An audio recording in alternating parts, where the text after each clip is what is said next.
Lord, Tyson, hello. How are you, Nicholas? I'm good. I'm hanging in there. Hanging in there. Yeah, we're hanging in there. That's the way to describe it. Welcome to episode 58, ladies and gentlemen, of Nick Tys and Videotape. Very special episode. Very special episode. Very special episode. This is the first time us doing this. First time we're doing a new release. We're doing a new release. And I think it was a bit of a no-brainer that we were going to do this, considering just how important. And what's I mean, I don't want to sound like one of those fucking dickheads that it's like my life has changed. But 10 years, man. 10 years we've been watching these movies. Years. And we've had a really heavy investment in them. We've gone through great ones, okay ones, ones that we'll probably only watch maybe once or twice again in our life. Look, I'm going to own all of them. That's and at one point or another, we'll own all of them, for sure. But we're obviously big fans of this franchise, and we are super excited that we are talking about Avengers: Infinity War today. Good Lord. So what we're going to be doing, we're going to chat spoiler free for a little while. Yeah. Because we want to make sure that if you haven't had a chance to go see it yet, and you just want to get a reaction, we want to be able to give you something. Exactly. We want to be able to tell you what we thought, what works, what doesn't, all that kind of stuff. I've had a lot of people a little bit of backlash, like when saying that we were going to do this podcast. They're like, "Ooh, a little bit early." I'm like, "No. We'll put a section in there for people." And we'll time code that. Exactly. And so if you're uncomfortable, you know when to turn off. Exactly. And then you can skip straight to the end of the show. In the lovely blurb that Tys puts up there. And if you have been lucky enough to see this in its first couple of days of release, like a fair portion of Australia happens to have had that. Absolutely, because we hilariously had, or some people had a day off. Well, I mean, is it a day off? Australia-wide? Or is it one of those? No, it is Australia-wide. It's Australia-wide, yeah. So, my theatre was packed, but quite a few people obviously went and spent their public holiday seeing this. Seeing Avengers. What is really an old-fashioned, event movie. I can't remember the last time, probably since maybe the Matrix sequel? Oh, yeah. I would say, was it big for Force Awakens? I don't know. Actually, Force Awakens. Force Awakens because that was the big... oh my God, it's a new Star Wars. Yeah, you're right. Everyone saw that in the first couple of days. Yeah. I remember distinctly... Yeah. And it might be because I actually saw it in the same cinema that I saw this in. Oh, wow. I remember distinctly midnight screening, Matrix sequel. I was there, ready to roll, Reloaded. And I came out thinking that was a fucking masterpiece. I still love Reloaded. And do you know what? I'm one of the only people that likes... I like Revolutions more than Reloaded. You like Revolutions? Yeah, my brother likes that ball. Yeah. I still think they don't compare. But no, of course not. Strangely enough, I like Revolutions more than Reloaded. But that's a conversation for another day. That's another We're getting podcast. Off track. So we'll be chatting spoiler free for a bit, and then we're going to get right into it. So if you've been lucky enough to see it, you can hear our thoughts on some pretty devastating things. Amazing, devastating bonkers. And amazing. So much happens in this fucking movie. Oh my god! But before we do any of that, welcome, hello. Welcome. If this is your first time to Nick Tys and Videotape, my name's Nick. I'm Tys, and we're going to be with you for hopefully about an hour and 15. Yeah, look, I maybe think it's 2 hours. Yeah. We say that it's I get here and I'm like, let's try and make it a short one. We try. It's not going to happen. It's going to be impossible. Okay. But yeah, if you're interested in finding more that we do, we're all over social media. You can find us on Facebook, on YouTube, on Twitter, on Instagram. Yes. Those are the main ones. Right? All the main ones. Of course, the iTunes store when you can rate and review us. We've got 57 other episodes that you can go through and find what you want to listen to. Find the movie that you like and listen to it. Yeah. We tend to have a good time. We've got some fun special guests in there if you have a look through. We do. So I'm sure you can find something to what's the word? Wet your whistle? Sure. Wet your whistle? Wet your whistle. I've always wanted to say that. I'm glad you found a way to get that in there. Yeah. But before we do any of that, let's start with our first regular segment. Let's do some Talkin Trailers. Everybody's talking trailers.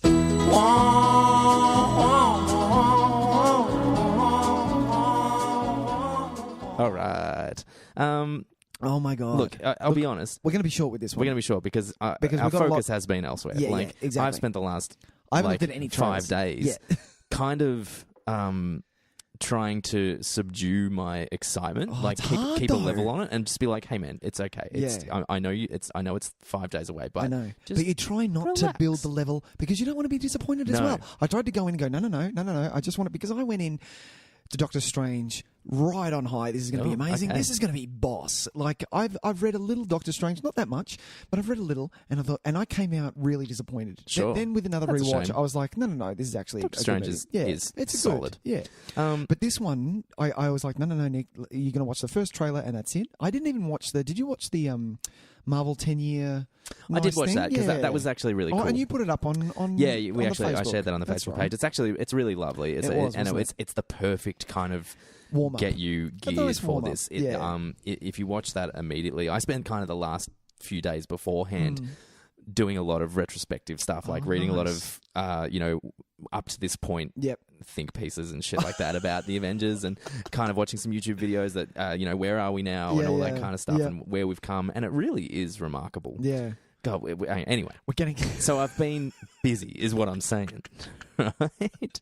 My attention has been elsewhere, so I didn't watch a lot of trailers because I was just like, who cares? I watched 2, but we did want to talk about one because I always find it interesting when there's been a trailer for a movie that is highly anticipated. Yeah, met with some shrugs, basically shrugs and what? A bit. Oh, really? Now we have the course correction trailer. Which is the studio going, okay, we shut the bed with that first one. It's not what people want. Sorry about that. Let's give them this one. Let's give them what let's they really want. get them geared up for it. And we're talking about Venom. Yeah, we're talking about the Venom trailer. Yeah. We found something. We call them symbiotes. Carlton Drake believes that the union between human and symbiote is the key to our evolution.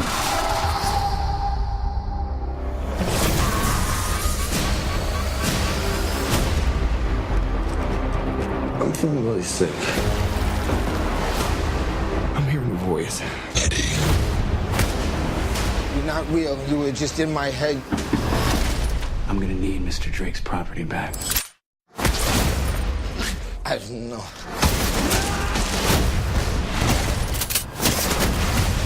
Why would we do that?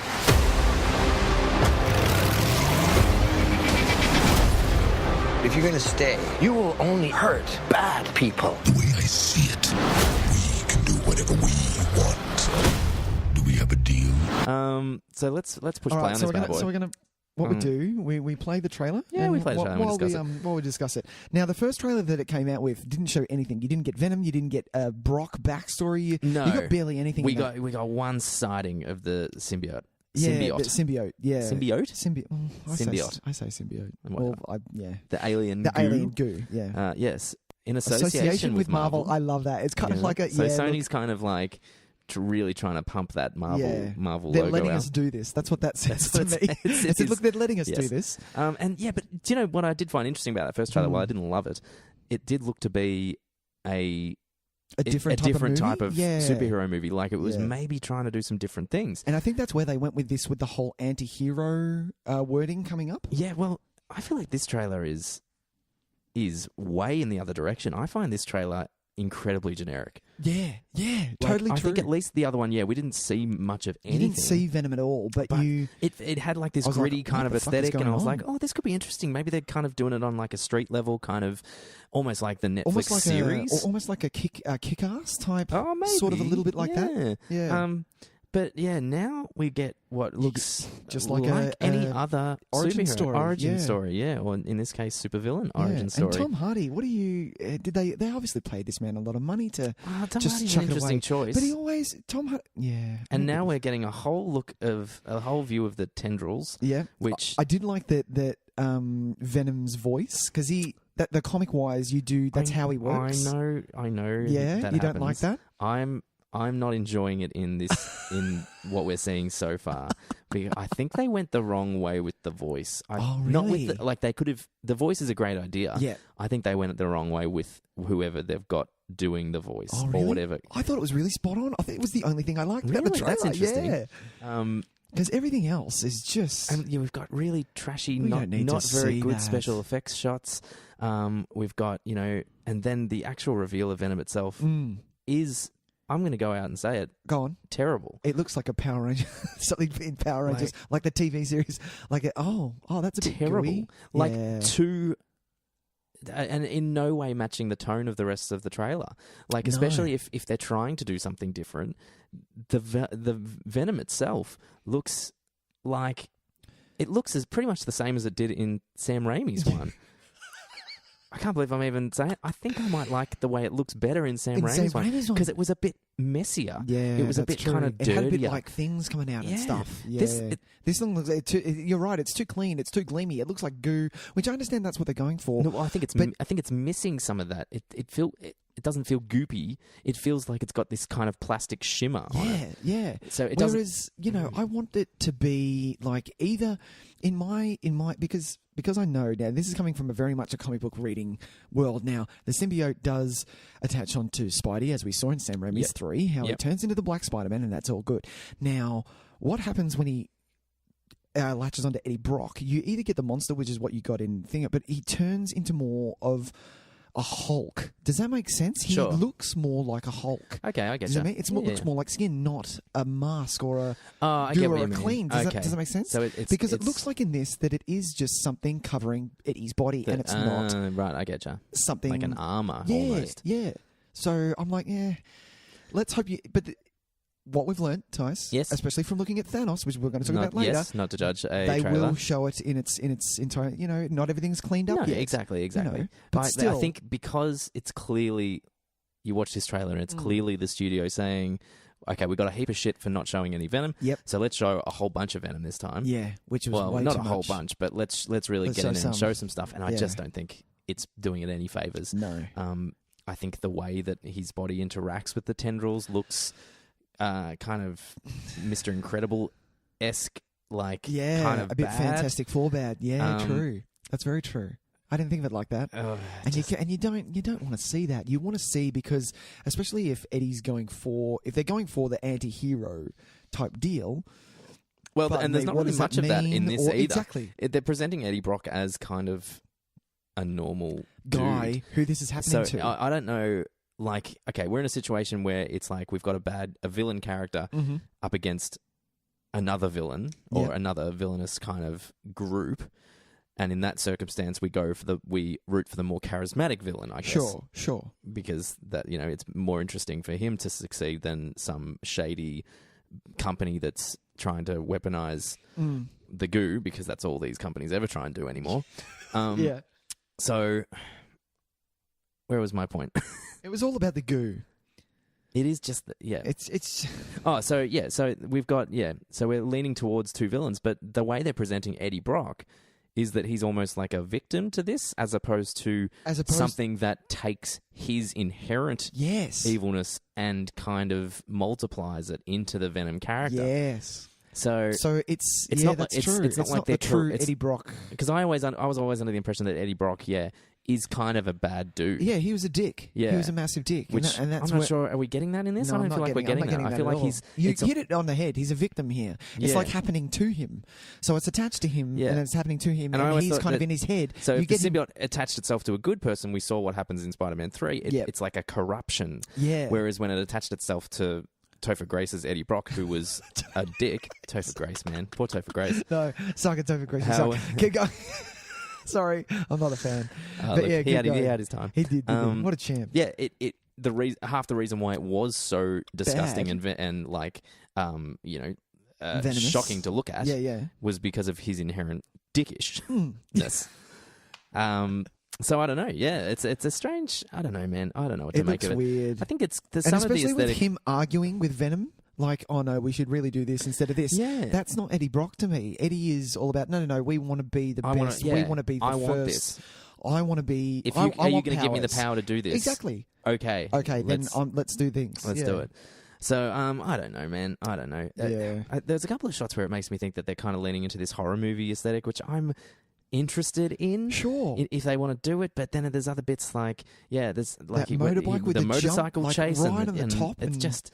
It's just trashy, and I'm not really interested. And I don't like that it's Tom Hardy. I love Tom Hardy. Yeah, I still think there's potential for it, but look, I'm going to see it, but I'm not going to go to the cinema to see it.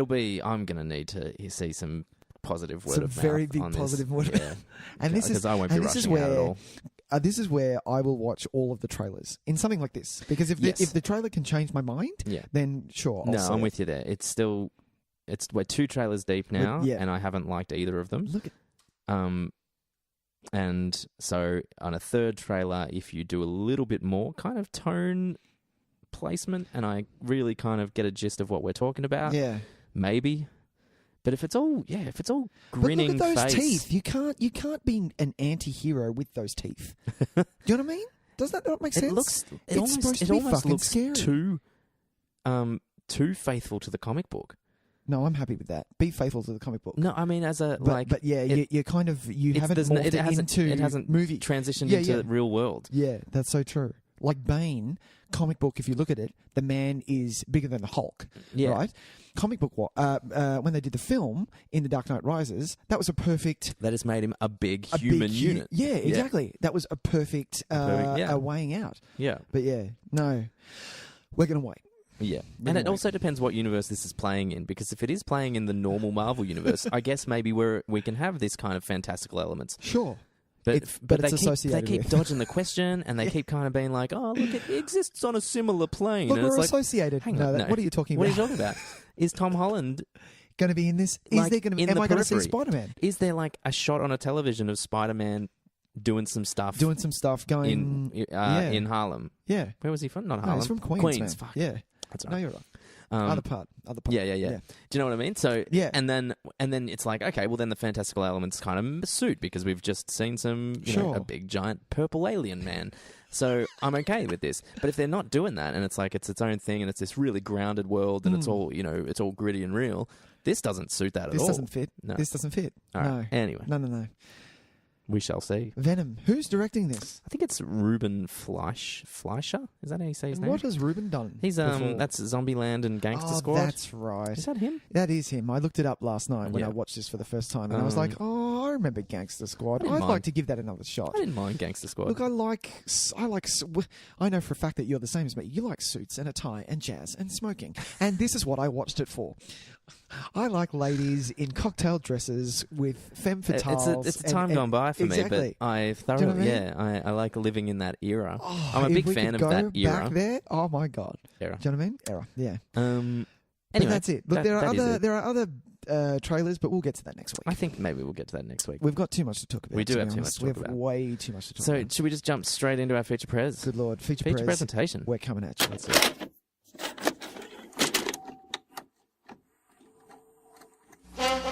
And now for our feature presentation.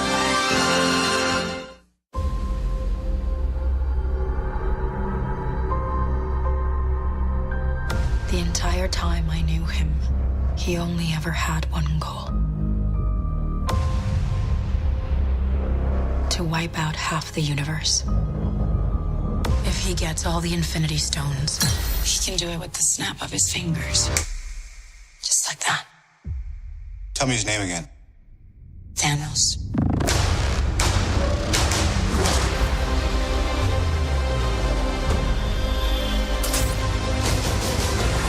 We got one advantage. He's coming to us. We have what Thanos wants, so that's what we use.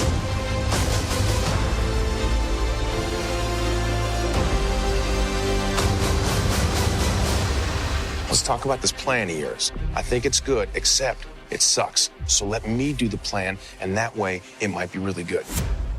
Wow.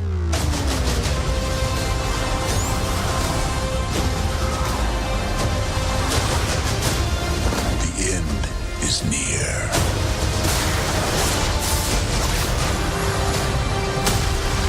When I'm done, half of humanity will still exist.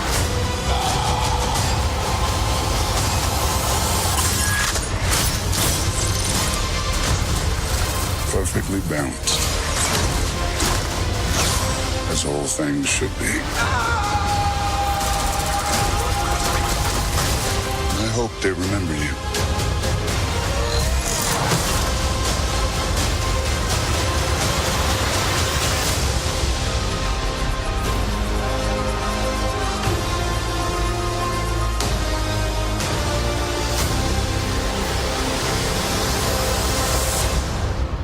I'm Peter, by the way. Doctor Strange. Oh, you're using your made-up names. Then I am Spider-Man. All right, here we are, ladies and gentlemen. Infinity War. Avengers Infinity War. Avengers Infinity War. 2018. 2018, directed by the Russo brothers. Russo brothers. Yeah, all right. Well, so like I said, we're going to talk spoiler free for a little while. Yep. I think maybe the question we want to ask ourselves. Oh, sure. Is what's our initial reaction coming out of the cinema? Coming out of the box. I saw it probably about 36 hours ago now. That's true. So it's still incredibly fresh. It's very fresh, and it's hard. It's hard to. I hate doing this. If anyone says to me, Nick, what did you think of something straight out of the box? I'm terrible. I don't. Me too. It needs to sit with me for a couple of days. I can usually put together a couple of sentences that are pretty much just an overall. This is how I'm feeling at the moment. Yeah, but that may change. But that may change definitely. Yeah. It is really hard to do this. And whenever people suggest, why don't you do more new movies, or are you going to do new releases? This is usually why I don't want to. Exactly. Because I like movies to sit and become part of my kind of exactly become part of me and kind of, and then you want to have some beers with someone and go, well, what about this bit and what about this and why did you think that? The conversation is actually really important to me, the digesting conversation. Yeah, but that's what we're going to have now, Tyson. Well, that's maybe what we're going to have now. So let's go. Initial reaction out of the door. Look, to be honest, it was fucking badass. It was amazing. Oh my god. Oh fuck. Yeah, look, I was in a really similar position. I think I've never come out of a movie so exhausted in my life. And that, yes, spot on. Because it didn't let you breathe in a good way. Yeah, it was actually in a really good way. I think as we were getting through it, and a lot was happening. A lot of things were happening. Yeah. And initially, early days, I was like, oh, okay, this movie needs to just pump the brakes. Yeah, just let me breathe for a second. Like, cool your jets. Yep. Let it do its thing. Yeah. And then as it didn't, right, at all. And I kind of went... There were like maybe two. Okay. I can think of two scenes where I was like, okay, I can breathe now. I can breathe. Yeah, but even then... they're still tense. Because, and we're going to talk about something in a second, which I think is one of the movie's strongest points. Yep. But, yeah, so as it kept going and the momentum just kept rolling on, and I realised that, hey, we're not actually going to get downtime in this film. Because, And I went, that's a ballsy move. Like, it's a really ballsy move. Yep. And I was digging it. I'm fine with it. Like, after an hour of it, I just went, I think they're going to fucking pull this off, man. They're going to pull this off. What the fuck? It became almost like watching, like, a show of, like, an athlete performing, like, a world record. Like a triathlon or something. Yeah. Like, it was like that thing where it's like, oh my God, for it. we're about to see this dude. This guy's going to break the world record. He's running for third base. He's running. Yeah, well, something like that. You know, like, I mean, this is, it's a weird analogy, but yeah, you're right. It's like when you're watching someone doing a marathon and they're halfway through and word kind of spreads that he's on track to beat the world record by like a lot. And people are like, oh, really? Wow. All right, cool. And suddenly it builds up and everyone is going, that's how I felt watching this movie. Wow. I was kind of like, oh my God, I think they're going to do that. There was they're going to go for this. There was a time towards the end where I kind of wanted to look at my clock, but not really, only to go, oh my God, are you serious? I looked once because I wanted to know how long was left. Exactly. Not in a way like I'm ready for this to end. I'm ready for this to end. I wanted more. I wanted, I hope we're not close to the end. I hope we're not close to the end. I've still got like an hour ago. And when I looked, we had about an hour and 10 minutes to go. And I was like, yes, I didn't look. I'm so excited that there's still like over an hour to go. And I think that's one of the movie's strengths is being in this movie, like, and we'll talk later about reflecting back on it, because it's very hard to do that without talking spoilers. It is hard. But being in this movie was one of the most exhilarating cinema experiences of my life. Really? That's hands down. That's intense. I was in a cinema it was a packed cinema. I was in Cinema 1 at the Rivoli. Nice. It's Melbourne's most beautiful theatre. If you've never been there, you need to go check it out. It is absolutely gorgeous. It's worth the drive if you have to drive. Yeah, and so there was so much energy in this theatre. Especially because you're there day one as well. That adds to it. It was the first People are showing. there. Yeah. Can I ask you a question? Yeah. Credits roll. Did anyone move? Do you know what's so serious? funny? I did like a half. Woo. When the thing started and it went to black, and I was like, is anyone else going to clap? Because I feel like I want to clap. No one clapped. No one clapped. I'll talk about it later. You could just feel the energy, man, in that cinema. Was huge, man. And people were gasping. People were laughing out loud. People were like clutching at the... When things would happen, people were That's what I'll say for one of this thing. Comedy-wise, this thing was so on the ball that comedies that come out that are billed as a comedy movie, this is way funnier. Yeah, well, that's actually one of the things. There were so many funny parts in this. For a movie that I think, if you haven't had a chance to see it yet, and I think a lot of the word of mouth that's going around is about its oh man, it fucking doubles down. Don't get, and I think people are going in with this idea that it's going to be this real dour, depressing, like fuck you, kind of kick in the balls Avengers movie. It's really not. There are though. elements. There are elements that have that. That are, and obviously, it's no secret that we are dealing with a movie that plays with high stakes, and so we're coming up against the end boss here. Yeah, like everyone's this is the end game. Yeah. But yeah, as far as the comedy goes, it's on another level. I think, and this was a conversation I was having in the car on the way home. Yeah. I was most impressed, and I actually was wondering if it was a collaborative effort, how well the Russo brothers and you might have to look up and tell me who actually worked on the screenplay with them. Yeah. Because they had how well they approximated the voices of characters that were in franchises that they've never dealt with. Yeah, because whoever's on continuity, you did a fucking bang up job. It's not continuity, but it's almost script wise. Yeah, it's script revision kind of stuff, script doctoring stuff. So Christopher Marcus and Stephen McFeely. Jesus, you got 9 more credits of writers in this thing. No, that's we're going on Jack Kirby and Steve Ditko based on. Comic book story. So the screenplay. So screenplay is just them. Those two guys that I mentioned. Can you just find out for me if they'd previously worked on anything? Yeah, sure. Because that's what I found really amazing is that the characters from Guardians sounded like the characters from Guardians. Yeah, yeah. Doctor Strange sounded like Doctor Strange. Yeah. Doctor Strange. Tony Thor sounded like Tony. Yeah. Thor was spot on the mark. they've had time to work with Tony and Cap and all that kind of stuff. But Thor, I thought it's one of the best versions of Thor we've had. All up, like I really because this Thor. Remember we talked about in Thor Ragnarok how he was just too. He was doing everything was literal comedy, which is kind of Taika Waititi's thing. He likes to just he finds the funny in taking things literally and then expanding them into that kind of silliness. Yeah, and so, that was. So Christopher Marcus has done. He did Captain America: First Avenger. He did Thor: Dark World. He did Winter Soldier. He did Agent Carter, and then he worked on Civil War. Great, right? So he's had a bit of a bit of a play, and then Stephen McFeely, where is he? Oh, he's worked on almost the same things. Oh, all of the same things. Yeah, so it's obviously the writing pair that work with the Russo brothers as well. So. Yeah, and so Thor. You're correct. Thor Everyone was spot really on. in it. All of the Guardians. I think I said that. These. And even Tom Holland, Spidey was God, they write him well, and Tom Holland is such a great Spider-Man. Tom Holland gives an excellent performance. Let's stay focused. Yes, we're gonna run all over the shop. Sorry. But yeah, I think that's one of its strengths is just that the characters feel familiar, not just because they've spent 10 years, but because they're saying things that feel natural to the characters. Worse writers wouldn't have been able to do that, and everything would sound. You'd go into this movie and you'd have to adjust because characters would be saying things that don't really feel like them. And this was my fear going in and having seen Guardians. Now, Guardians is a particular type of comedy, and that marrying with something that's as serious or not serious, but because Guardians has its beautiful serious moments, but something that is as strong as going up against Cap or Black Panther.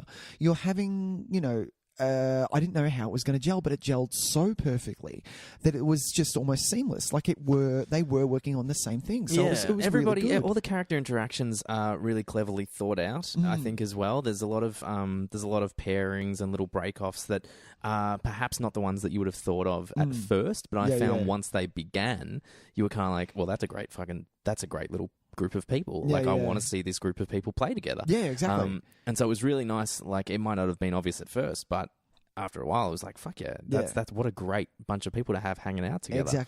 Exactly. One thing I will say, which obviously is a absolute no-brainer, and this is not spoiling anything because we're not up to that bit yet, but as far as villains are written, this is hands down probably up there with the top 3 best villains in the cinematic universe that is Marvel for me. That's hands down Marvel's best. I've got no doubt. You got no doubt? 100%. So good. I'm willing to put the argument against almost any other villain. The only other one that comes to mind for me, and because of how messed up he was Zemo.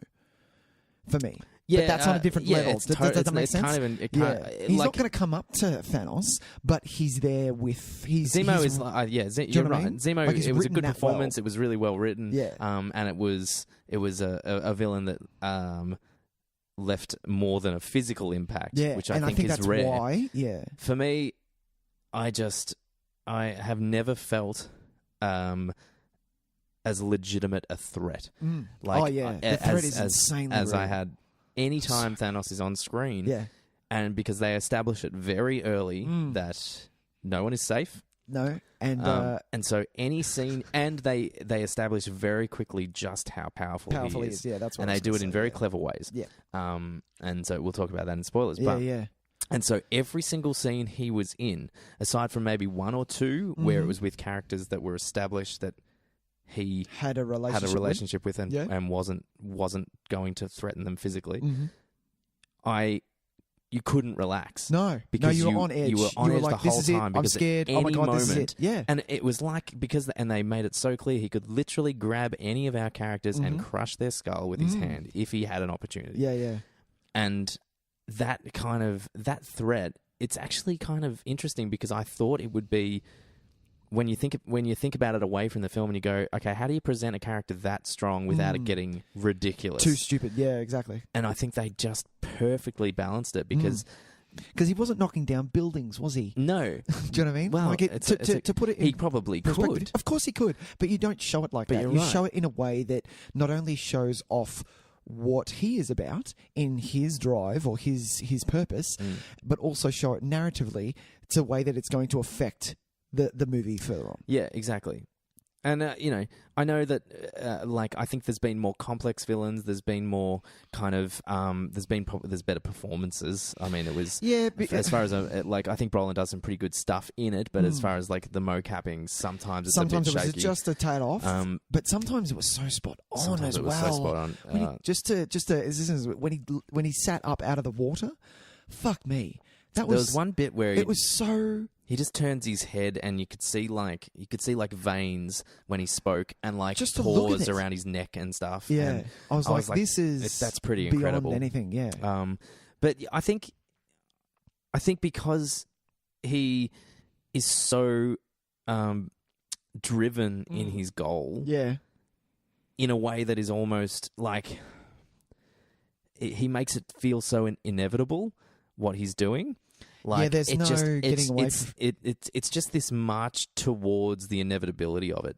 And they did that so well, I think, and they presented that so effectively that I found him just so fucking terrifying. Yeah. And absolutely. And it wasn't to do with his size. No, it wasn't to do with his size. It wasn't just his physical presence. It was his determination. They've really struggled with presenting evil characters that aren't just all talk. Yeah. You know what I mean? Megalomaniacs. I'm going to rule the world. Exactly. And then bang, you're dead. And that's it. And they have one fisticuff with somebody and it's all over. Like, he was like an avalanche. Yeah, yeah. He just built, it just built and built, and it was coming for you. And you're not going to get away from it. It was It Follows of comic book movies. Thanos. It's so much better than It Follows. But yes, I agree with you.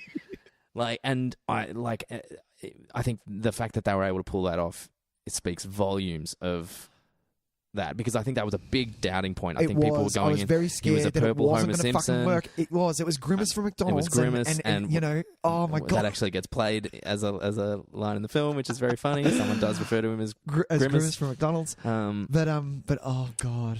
And I think you were scared. You were scared it wasn't going to do as well, especially because it's a CG character. Yeah, you know, they put a lot of weight in making sure that his character was, three-dimensional. He had motivation. He had conflict. Yeah. He had, and it wasn't just him fighting in war. That's what I loved. He had beautiful scenes of dialogue, and you got to know the villain, which is what a lot of things are lacking. Sometimes Steppenwolf. Yeah, I mean, and look, it's impossible to even compare these two films. It's not even a thing. I can't, and I thought about it for 1 second after I saw the movie. No, I couldn't do it. Nah, you fucking... And I thought about it for 1 second as I got out of the car, and I was just like, it's not even in the same ballpark. Yes. It is a blip on the radar. Wrong game. Yeah. You're not even close, Warner Brothers. Not even close. They must have watched this and just fucking pissed themselves. We've got nothing. We've got nothing. They said. Nothing. And you're totally right, because they've got nothing to compare. I don't even remember a single thing Steppenwolf said. Not even that. No, there's no arc. There was nothing. Anyway, I don't want to spend a whole fucking. We can't. Yeah, there's no point. Let it just be known that it's the biggest mic drop seriously to any other competing franchise in the history of fucking competing franchises. Which I hate that we have competing franchises. Why has that even happened? I know. Why are we in this world why can't we all just play together? Exactly. Make great movies together? Exactly. Motherfuckers. God anyway, damn. but yeah, so Thanos is excellent. Yep. Who do you think has the best kind of our heroes? Who do you reckon gets the best run? You can't say this to me. I don't know yet. Can I come back to that question? Sure. Can I come back? Yeah, we'll come back to it. We'll make that one of the last things we talk about. What else can we talk about? I was really excited how well the score integrated characters' themes. Yes. There's one moment in particular where a theme for an old character plays for the first time upon their reveal. Yep. And it was chills down my spine. It was chills. It was so good. There are some. We do need to kind of take a moment to discuss the misleading nature of the trailers. Well, this is go on, because I think it's safe to say that they played some funny buggers with these trailers, and I'm happy that they did. I'm glad that they did. Yeah, look, play around with it because they know. I love that we live in a time where they can say, "I want to show this shot because it's an effective shot that'll get people involved." Yeah. But there are parts of it that we need to change because it gives something away. So let's change it. Let's change it in post. Yeah. And they did quite a lot of that. There's shots from the trailers. So happy with that. And even looking back and seeing some of these shots now, knowing what you knowing their importance in the structure of the film. Yeah. The fact that they showed them at all, I'm like, wow, that's ballsy, man. Yeah. That is a ballsy move. That's a massive move. It's very, very interesting. Yeah, so that was good on Marvel, though. Good on Marvel for kind of saying that we want to tease these elements, but we're going to fix it a little bit so that we're not going to spoil anything. Especially because in the day and age that we are in, people take the trailers verbatim and take them apart and go, this means this and this means this. Well, that's it. And like you said, people will watch this thing, and I didn't even know this. You told me last week that there are websites where people will put the story together. Well, if you think about it, if once enough promotional material has been released, people can piece that together and say, well, that's a shot from this scene because I've seen that background before. That's a shot from this. That's a shot from that. That was a shot that didn't happen. Yeah. Like, and I love that. We love that, Tyson. Put in shots that don't happen in a movie. And do you know what? And it's especially ones that don't. That was the wrong way around. Like I said, they've got mirror images and stuff. Exactly. Yeah, sorry, we just had the trailer playing while we were discussing that. We'll stop that. So yeah, good 10 points to that because it's kept it really fresh, and I love this Thanos demands your silence hashtag that's floating around, which is like hey motherfuckers, put it away. Yeah. Don't be that fucking don't be the douche. Don't be that dick. Yeah. Because for a lot of people, and I'm not even trying to say that that's me and I'm like, oh fucking hunt you down or anything like that, but it's more for me, it's the people that. There are people that we were talking about this before. It means a great deal to them, and I think about that. So let's say, for instance, we've spent a long time in our lives being nerdier kind of people. We like nerdier things. Absolutely. Okay, we've been lucky enough to be surrounded by a lot of other people that feel the same way. Yes. Right. Yep. I think about the people that I haven't been that lucky. Right. Who don't get to show their nerdom? Is that what you're saying? Well, no, maybe because of their nerdom, they've been kind of ostracized a little bit. And maybe they don't have a really strong support base. Maybe for them, they don't have a lot of friends. Maybe it's their joy in their life. Yeah, their one joy. Their one true joy is reading the comics, going to see these movies, getting excited, and being able to share that with an online forum. Absolutely. Yeah, because maybe in real life they don't have the people to talk to, or they might not have people to talk to much at all. Yeah. Yeah, you got to think, like, some people are fucking pretty lonely in this world. Yeah, man. And some of them, this might be their thing. And so to see people going into these online forums and legitimately straight up spoiling it for the fun of ruining it, I can't believe that people like that exist. And it makes me so mad because all I can think of is that guy who... Or that girl. Sorry, of course. No, you're totally right. Yeah. But who maybe 2 days before the movie comes out has heard that there's a review and just wants to get a little bit more buzzed about it. And stumbles across, the hype train. Wants to ride the hype because it's the thing that they've been waiting for 10 years, and some fucking piece of shit, like someone that dick just troll deserves to be squashed because that's how fucking insignificant they are in this world. Shit you are. Thinks that it's fun to ruin that for that person. Why would you do such a thing, man? Yeah, exactly. So I have seen a bit of that over the last couple of days. and it's made me really sad. Yeah. And I just... For those of you out there, just try and do... Before you I would see never it, assume anything of any of our listeners, because we've got the best listeners in the world. I would never assume. But if by chance you do stumble across somebody who thinks it's funny to do this, be the person that talks about it. Be the person that speaks up and says, hey, man... Dude... You got to think about this. To you, it might be nothing. To you, it might just be another day and something fun because then you can show your friends, look what I did. To somebody else, This is what makes their year. They've been waiting this decade, man, for this time. Decade, exactly. Yeah, they're about to see Thanos come to life on screen, and don't ruin it for them. And if you can't understand that about another human being, you are. Please talk to a policeman. Please hand yourself in now just hand you yourself might in be a because we sociopath. just might want to just get checked. Yeah. Just have a check of yourself. Yeah. If you've also happened to cause harm to an animal at any point in the past month, go and seek some help. Please. Anyway, that's just my public service announcement. Yeah. That was very nice. Like it was very good. It was needed. It was needed because there are some trolls out there that are just horrible. And just horrible, man. Yeah, horrible. Don't do that. Horrible. Don't do that. Anyway, back to the good stuff. Back to the good stuff. Do we? Is there something? When can we start talking? No, not yet. Not yet. Well, we'll check time-wise. How long have we been talking? I should have timed this. No, we're going okay. We're going okay. Yeah. Okay. Is there anything that really stuck out? Oh, I can't talk about that. No, what do you mean? Look, okay. So from if anyone's seen a trailer, yeah. I think we can safely say that there are some pretty big action moments, and I want to make it very clear that they are extremely well handled. Yes. They are extremely well directed. Wow, this trailer shows a lot. There is a whole bunch of stuff that happens on Wakanda, which nobody has... no one have seen. They haven't shown anything. No, sorry. No one... that's not a surprise to anyone because there's shots of the whole army of Wakanda and stuff, but we didn't know the context of it or anything like that, but it's a substantial part of the film, and it's very good.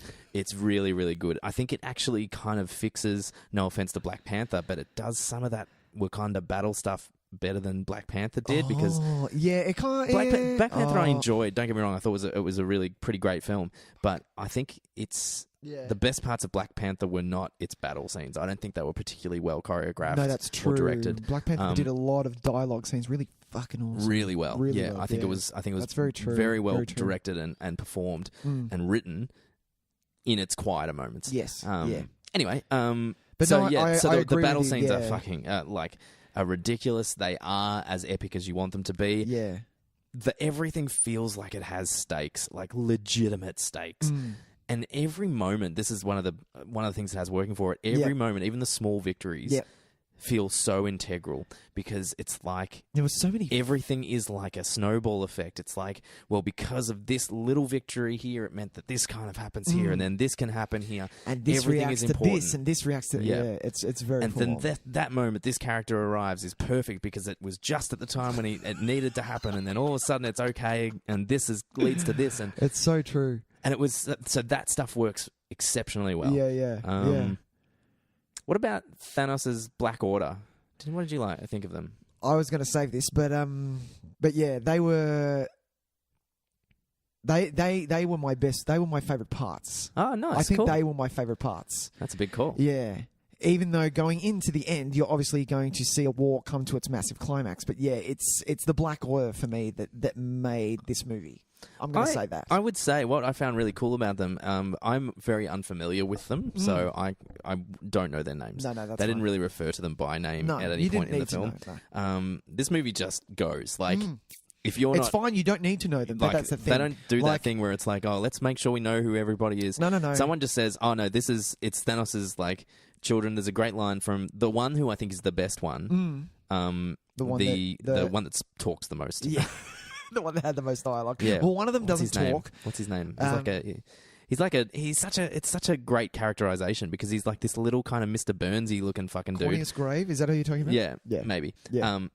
It's like literally no idea what their names are. But if he was the villain of a film on his own, like on his own footing, I would be like, Glaive. what a, Sorry, I said it wrong. What a great villain. You know, like... Oh, dude, that's the best thing, and this is why I like them. These were villains on their own. Yeah. They had their own. They had their depth. The one that was like the big one, the big troll one, Yep. and the kind of goblin-y one, I think were serving better as secondary characters. But the female one, yeah. with Proxima the fucking Midnight, Proxima yeah. Midnight, Yeah. with the like fantastic character design, her eyepiece thing. Stunning, like it was so well designed, and Glaive or whatever the fuck his name is, I think would stand alone as their own villains. Yeah, and that's what made them so good, and this is why they were my favourite parts. Not only did they go toe to toe power wise, which I knew already they were going to do, but they came in with a purpose and they had their dialogue set, and it was just spot on and cutting with their dialogue as well. And they were scary as well. Like Yes. they proved to be a legitimate threat. Yeah, like and. I was almost like you knew that you were more scared of them than almost what was like if they were premonition of what's to come. You have no idea. They almost gave weight to what Thanos was going to be about. And they've like the fights that took place between them and the Avengers felt as hard fought as any big boss battle of any of the other films. Yeah, absolutely. Excuse me. You're right. Yeah. But and yeah, that Glaive had a really amazing interchange of dialogue with Doctor Strange. With Doctor Strange, yeah. That I think set him up as my favorite of the four. Yeah. Just that conversation about, you know, I've served Thanos and I've never lost. What did he say? I've never disappointed him. Yeah, yeah. And it's just like it was so cold and calculated, Dude. and you could just see there. This is the thing. It's because he was so villains, still. Yeah, That's why he was so still. He was so small and like Mr. Burnsy. You got it right. He was Mr. Burns. Yeah. Mr. Burns is a supervillain. Yeah. I give you peace. But. Yes, very good. Yeah. But yeah, their drive and their determination, like it was unmatched, and it's just so good to see. It was to the point where midway through the movie, and you're like, who is checking on the Black Order? Is someone taking care of that? Like, are we? Do we know where they are? Yeah, by the way, because they're going to turn up in a second. They're going to rock up, and they could easily just fuck a whole bunch of shit up. Exactly. Without Thanos even being here, man. We don't even need him to be there because the four of them are pretty fucking badass. Fucking intense. Yeah, 100%. Blow the shit away. No, they were really great yeah. addition and really clever too. So, really clever to have them in there. So I think they were my favorite. They were my favorite parts of the film. Those parts, especially because I don't want to spoil anything. But what happens? I can't say anything. But yeah.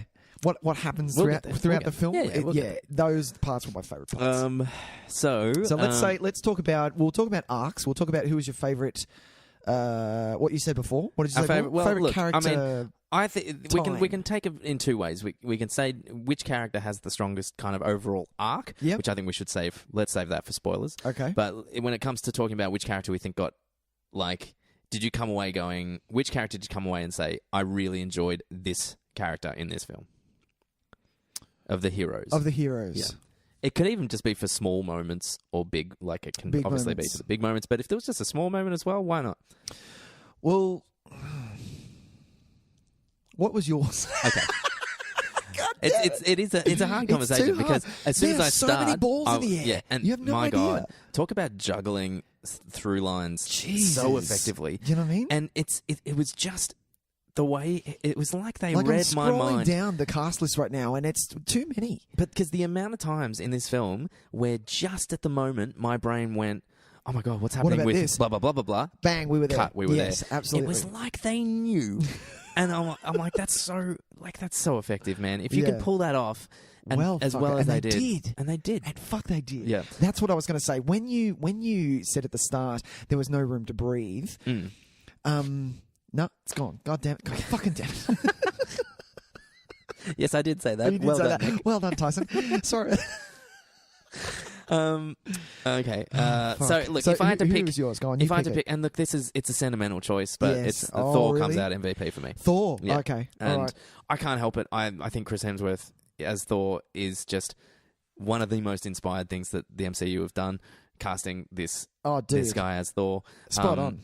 Thor. Thor's your guy. It's Paul. Thor's your guy, though, isn't he? I don't know why. Is he your guy? If you had said in 2009 when Thor 1 came out or whatever, if you would have been like, Tyson, this is going to be your man, I would have laughed at you.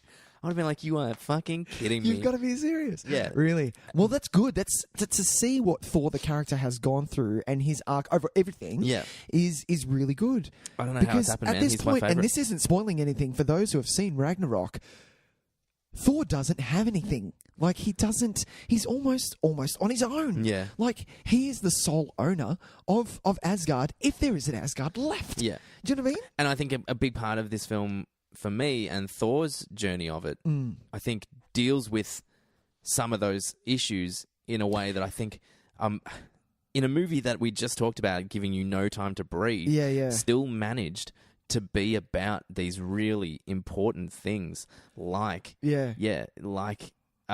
responsibility and living up to expectations and finding the will to go on. Like at what point do you call it in? And there are some.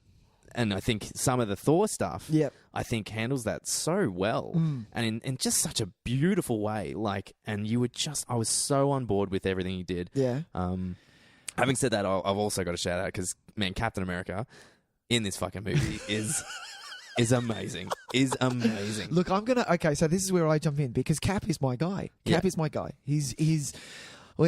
When we talk Civil War, I'm gonna preempt. I would like to, and this is obviously with you giving the okay as well. I would like to have my wife on because only because she is the only one who has come up with the debate because she is in Civil War.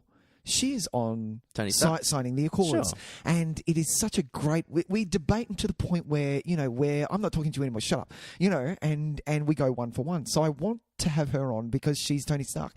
Now, in that, knowing that I am all for Captain America, this was one movie where I wanted to see, because I loved it so much, more of Iron Man. Iron Man's storyline throughout this was the one where I was like, "Fuck yes!" I think and don't get me wrong. I think as soon as I say any one of these characters, another one jumps in my head, and Absolutely. I'm like, "Oh, but what about this? But what about this? Exactly. What about that?" Exactly. And you're right. I think Tony Stark has a great arc in this film as well. Yeah. So it was Tony's. I think surprisingly, Doctor Strange was like suddenly. I felt like a real kind of like I had this sudden confidence with Doctor Strange. You're like, oh, where have you come from? Like I was like, because and like the way he handles situations and takes this kind of leadership role, really just straight out the bat. And because I was like, wow, he's really good at this. Reading the comic book and having known that the comic book did this and the movies did this, and I was like, thank God for that because the comic book. It sort of sucked. Oh, okay. Yeah, compared to what they did with the movie. Sure. But that's my opinion. But knowing how powerful Doctor Strange is on a power level, obviously he's going to have more to do with the movies being of that. He doesn't fire rockets. Let's just put it in that perspective. Oh, good. That's nice. Does make pretty blue butterflies. Exactly. But it was Tony that I connected with and haven't connected with since probably Iron Man 3 that I was like, no. Even through Civil War, I loved him all the way through that and he's showing up in Homecoming as well. Yeah. And being sort of a always father like, figure. Iron I love Man, you, Tony. Stark. You're always there. That's cool. great. Yeah, but I haven't felt the connection since Iron Man 3, I think, with Iron Man. So, it was him in this as much as I am a Cap man. Yeah, it was him. It was him. Yeah. Cool. Yeah. Cool. I think it was funny with Captain America. It's just... It's dawned on me just how safe I feel in his presence. And so in a movie like this where I was like, everything was giving me fucking anxiety like you wouldn't believe. Yeah. Whenever Cap was there, I was like hiding behind him going, get him, Cap.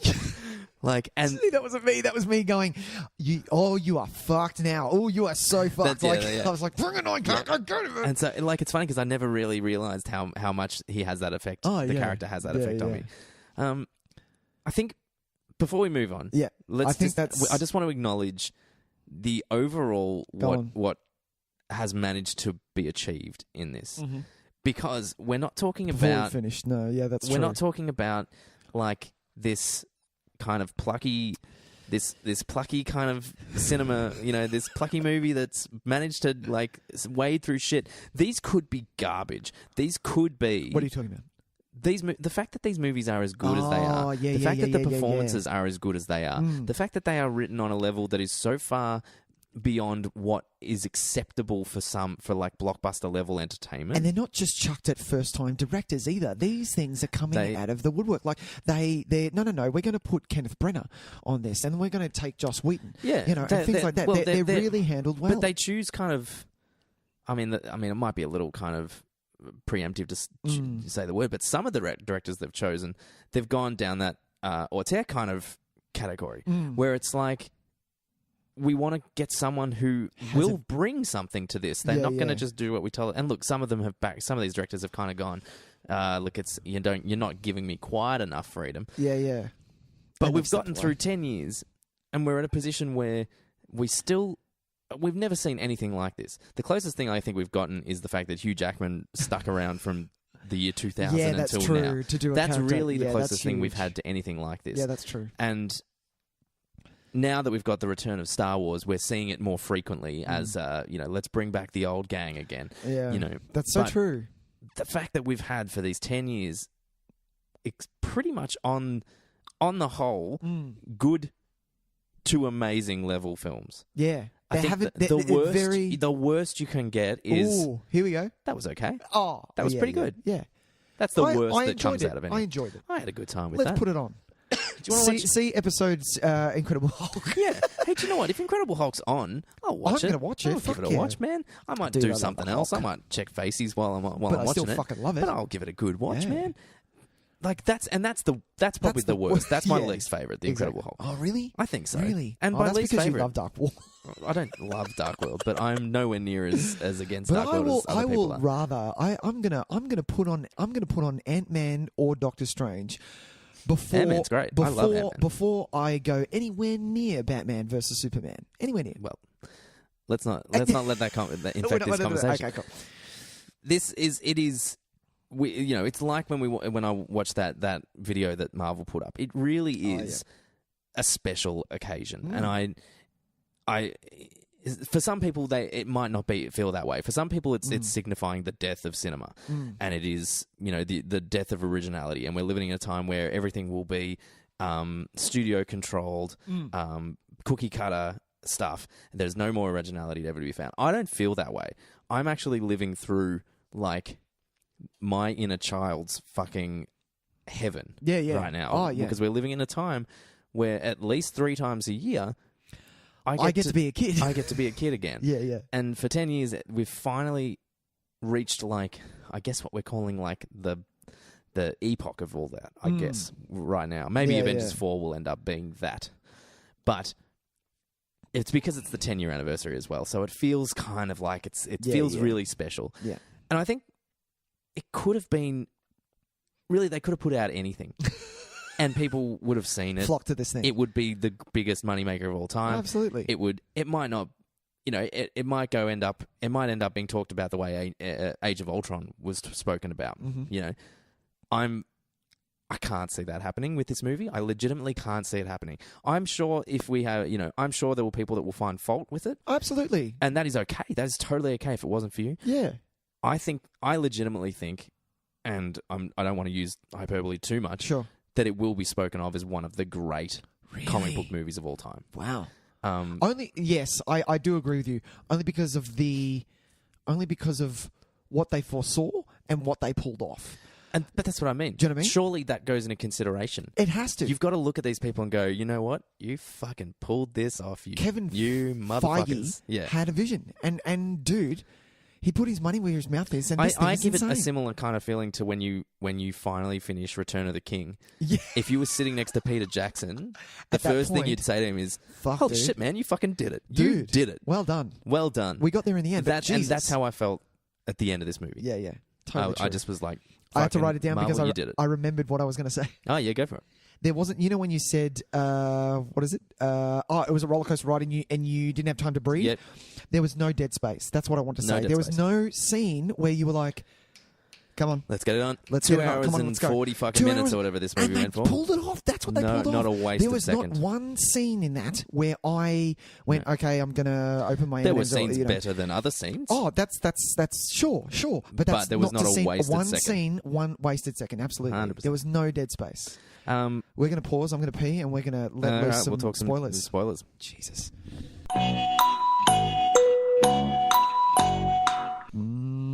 And we're back. All right, we're going to talk some spoilers. You have been warned. This is the big warning. Please, we are about to spoil things for you. If you have not seen this movie, please stop. Please stop. Go and see it. Or if you don't care, like if you care in the slightest, the first thing that is going to come out of my mouth is a giant spoiler. Oh, really? So you're going to lay it down? Dude. Let's go straight up. Oh, my God. Spoilers. You've been warned. Here we go. Tyson? The moment has been referred to as the snap. Oh, the snap. How do you feel about this? This is the finale of our film. This is the finale. I liked it. Yeah, I liked it because we lost. I liked it because it's a loss. We I lost everything. I agree. And those credits rolled, and it wasn't, fuck yeah, Avengers. No. It was, wow, this is a somber moment, and there were audible... People died. There were audible, like... What? When this movie ended in my theater, people were like, pissed? not pissed, but they people just didn't know were what the so fuck engaged. is like going. people were looking at each other like, what? What the fuck just went on? Are you serious? Like there was so much energy in this cinema. I loved it. Wow. I got so, and the place erupted into chatter. Into chatter, yeah. People were just like, oh my God, what the fuck? And I was so on board. I loved it. It made me Yeah. feel so happy that a movie can still do this to people. Like, Yeah, how yeah. Good is that? How great is that? That it has that how can you be effect. mad about this? No. Like, this blows my mind. I read a review today because I wanted to go in tonight. Please. I read the best review that I could find on Yep. Metacritic Yep. and the worst. Sure. So because I wanted to get at Both both angles. aspects, yeah. They were both. To be honest, the worst one was Yeah. much better written review. Right. The good one was terribly written. Right. That's because always good ones are always like, oh, this and this and this and this. But That's why I don't read the reviews. bad review, I found that his frustration with the movie more than anything wasn't about the movie itself. It was that the emptiness of the ending. Of Marvel, the Marvel machine. And so he's obviously had a problem with the overall effect of these films on cinema culture, more so than the films themselves. Right. And look, that's fine. It coloured the review in a way that I was kind of like, well, you're not really reviewing this movie, are you, bud? But that's okay. It was still, I think it was, as a review, it probably wasn't great. As a kind of a commentary on what he thinks is happening with this. It's well written. Sure. But to me, I was looking at that crowd and I'm like, dude, you are so wrong. They've done their job. This is the magic of the movies. Yeah. This is the same. Like, it might feel like it's a cookie cutter assembly line, but I have not been in a film. The only other time I have had any kind of reaction like this was when we saw Force Awakens. And the Lucasfilm logo came up and there was applause. Yeah. Mine was Mad Max Fury Road, and at the end of it, everyone went, fuck yeah! And the whole thing just erupted. That's unexpected. Yeah. But yeah, I look at that and that's my evidence against that. Yeah, the fact that absolutely. people, like the last 15 minutes of this movie, there were gasps, there were cries. People didn't know what was going on, what the fuck, confusion. When people were turning into dust, like you could see what's going on. Someone would appear on the screen and there were people and I would hear like, no, and they would fade, no. Like people are invested in this stuff, man. People care. Isn't that what it's about? Isn't that what these movies are meant to be doing? Yeah. That you're so invested that you're scared. About this? How can people be mad about this? I saw 700 people in a cinema yesterday. Like, honestly, love the magic of cinema again. Let's fucking... How good is that? Let's embrace that shit. Like, anyway. That's totally true. That's totally true. This ending... spot on. Well, I reckon it's just such a great choice. Well, but towards the end, you're talking about the last, like you said, the last 20 minutes when things started to wrap up and Thanos dropped down and V-lined for Vision. You were like, okay, look, to be honest, I know we don't have a lot of time here, so clearly we haven't got the fucking glove off. Oh my God, what the fuck is going to happen? And then at that point in me, I was like, okay, I kind of have an understanding of where we're going to go. This is clearly they haven't put part one on the billing, but this is going to be a part one. Prior knowledge that it was a cliffhanger ending. Yeah. So, I wasn't knowledge. No, it wasn't anything secret. It was just that word had spread that it is definitely a cliffhanger. Yeah. And I was under the impression that cliffhanger would be more of a he gets the final stone, and then what happens? And then it's like here we are, and then we cut to next movie. Continued. Oh. The fact that it was such a somber, like devastating ending that not only that, and look. It's magical death. We live in. It's a comic book universe. we are going to get a lot of these characters back. Spider-Man has his next movie coming out in about 18 months. He's going to be fine. Yeah, and that's a little bit of beef what I had, because in doing this, I was fine with it. I was fine with what was happening, but I wanted the moment that happened between Tony and Spidey. I wanted that for everyone. Maybe not everyone, because we don't have that time, but I wanted more than one. The thing about I wanted more than one. I think a few characters did get pretty great ones. I think Rocket having to watch Groot go again was messed just up. heartbreaking. Yeah. And do you know what was funny? It was a lot of the people that went were people that characters had already said goodbye to. Yeah. And it's like it's harder the second time because it's for nothing. Like all that pain they went through and then finally healed because they were able to find them again. And it's happened again because we had that with Winter Soldier, and we had it with Groot. Yep. And the one that and then we had an incredibly heartbreaking one with Spider-Man. Yeah. Where that was different because he was almost like a father figure, and Tony felt responsible that Spidey was actually up there. Kid, what are you doing here? Like, what are you doing here? He's like, well, I have a responsibility it was as well. It was just heartbreaking. And I think the only disappointing thing is that I think they should never have announced any film past. No, but they're not going to be able to get away with that. You can't get away with that anymore. And it sucks. But they can say that we're working on something. We're working on Captain Marvel. We're working on different characters. I think by announcing a sequel to characters that have already existed in this, you're already writing it. Having that moment, having Spider-Man have that moment where he basically just turned into a kid, and just cried and said, "I don't want to go," Yeah. And when it was just heartbreaking. But we know he's going to come back later. Yeah. And so it's incredibly effective, but at the same time, I think it's really a little bit lessened. Yeah. Because we know that victory is going to come eventually. Exactly. Whereas to a degree that maybe we're not going to get all these characters back. Do you know what I mean? We don't know that. Maybe. The one that I'm thinking, hands down, if we're spoiling stuff and we're going to talk about the film, Loki's not coming back from this. I think Loki's done. I think that is a death that it needs to be done. Yeah. And that was the first one where this is how Thanos showed his power. He beat the shit out of the Hulk, and he killed Loki. And I was like, This is Loki a statement. We're ready. Yeah, Loki got such a great scene too. Was I love that he got to say, "We have a Hulk." We have a Hulk, and bang! Came out of nowhere, and it was such great. a laugh. And it's so great. All these moments, and then as that Glaive guy's just like, "No, let him have his fun." It's just kind of like, "Oh no, this isn't going to go well." Yeah. But just the but I wanted more of a fight, but it was beautiful. The one I really liked that they made his death so matter of fact. Yeah, you're right. Yeah. There was no heroics to it. There was nothing glamorous about it. It was he just grabbed him by the throat until he stopped breathing and dumped him on the ground like he was nothing. And that's so much more devastating to me than to have him go out in a blaze of glory. To try his trickster stuff, to try and do something. Yeah. No. I mean, look, he did the knife which thing. Which was beautiful, by the way. I loved it. I loved every second but of it. But it wasn't, there was no heroics. There was no glamour to it. It was just... No. And you knew...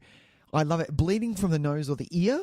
Oh, yeah. That person's dead. Yeah, you're in a bad way. You're in a bad way. But I like how many times through this film they actually... You are screaming for that one extra millimeter of something. Oh, God, someone help. Someone help. Where is the help? Someone help him.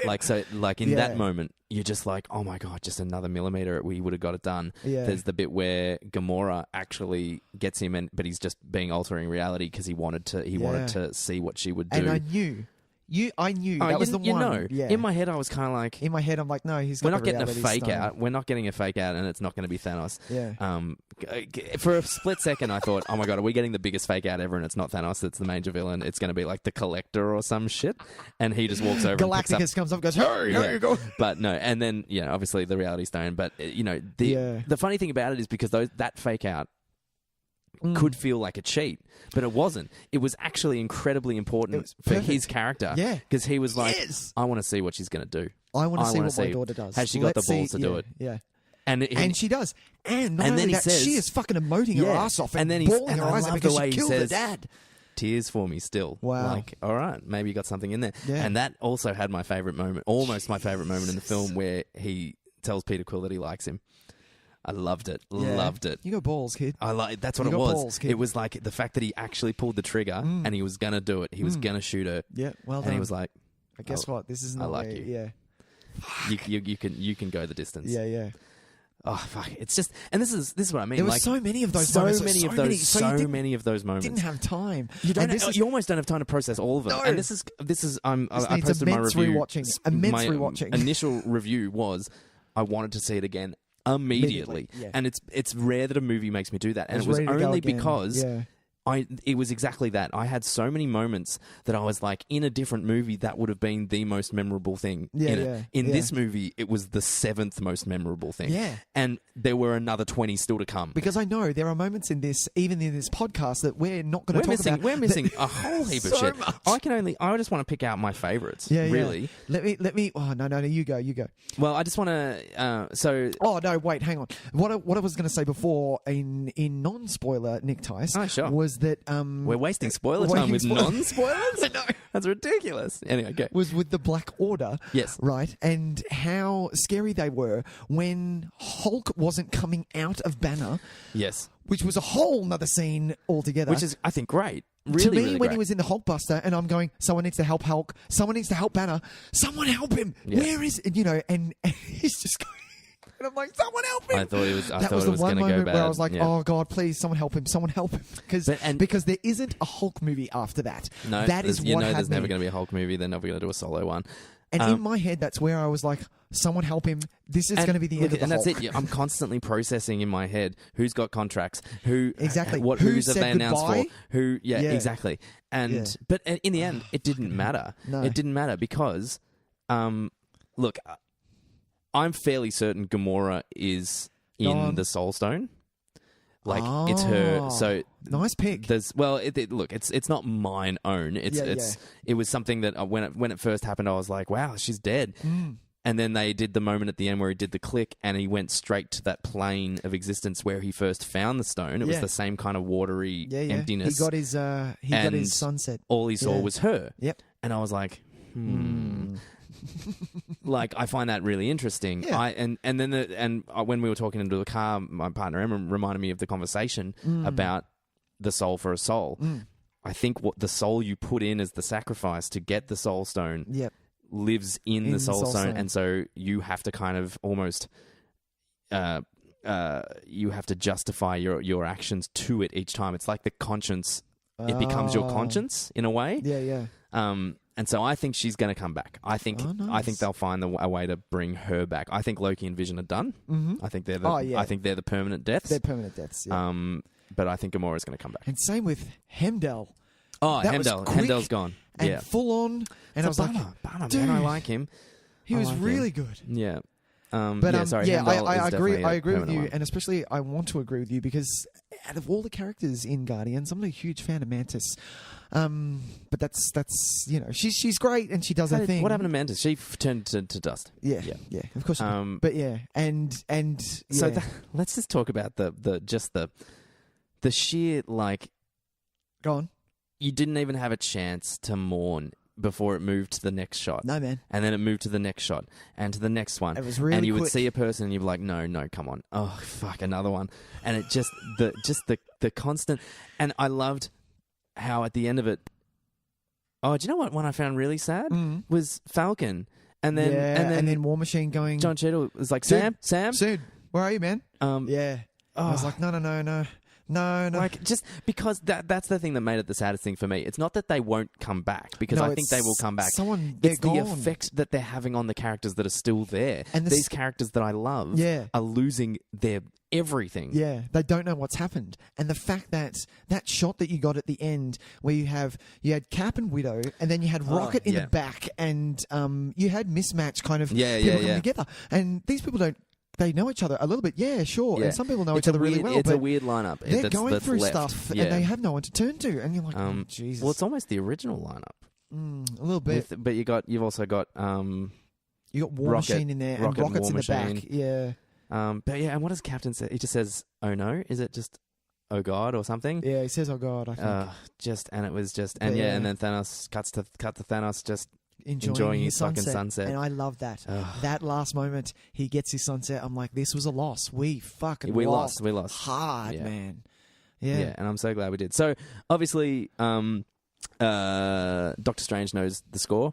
He knows the sacrifice that had to be made in order for the victory to take place because he's seen it out of the 14 million options. He knew that he couldn't tell anyone because that was obviously one of the options. One of the life alternatives was that if he gave the forewarning and said, "This is what has to happen." He knows that the only one way that it can happen is for these sacrifices to be made, and then whatever happens from there happens. And that's so why he gave up we've got him on. That's why he gave up the stone because he knew it had to go this way. So we've obviously there's enough clues in the film to give us the hope that we know that there's going to be a victory in the end. But absolutely, it's still devastating in the moment because you've got to think. You've got to think about the impact it has on the characters that we love. Like, to be honest, I thought Tony was gone. I really did. In that moment, I thought, "Fuck." I love that he got fucked up too. This is it. And he gave it his all. I have never seen anything like that before. Wasn't it wonderful? And do you know what? This was Tony, this was such a great thing about the battles with Thanos is that we got to see the best of these characters. I was most impressed by the Doctor Strange little battle that they had. God, that was fucking. That was great. And that was the one. That moment when everyone tried to grab the glove off because in the comic that's what they do. Right. And I'm so glad that they a bit of a wink to that, but no, that didn't happen. Sure. But and the fact that Peter Quill of all things, and it was beautiful. Of course, it's going to happen. He's going to react the way that he's going to react. Yeah, he's an impulsive human being that has just found out that the girl that finally told him that she loved him, is gone. Yeah. And everyone is, Tony Tony knows what's at stake.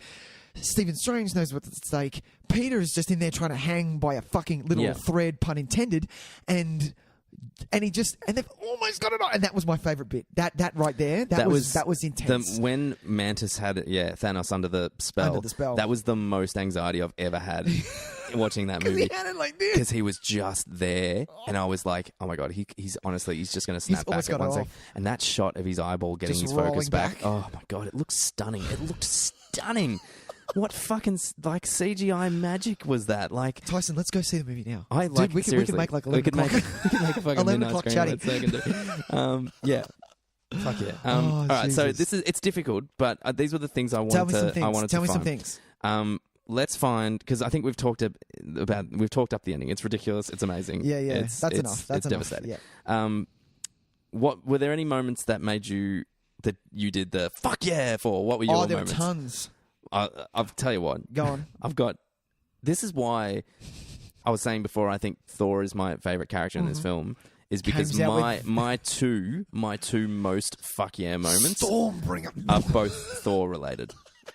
And that is the sequence of him making the Stormbreaker. Stormbreaker, yeah. So the opening the iris so that the fucking I just love I love that Thor's story was so like classically epic. Like it still had the Shakespearean Thorness to it. Yeah. Where he it has was to go back to a oldie maker of dwarfs. You have to go to a dwarf fucking planet thing. Blacksmith, who has to reboot a dying star to power the forge to melt the steel. Like it was so old school, like sword and sorcery. Yeah.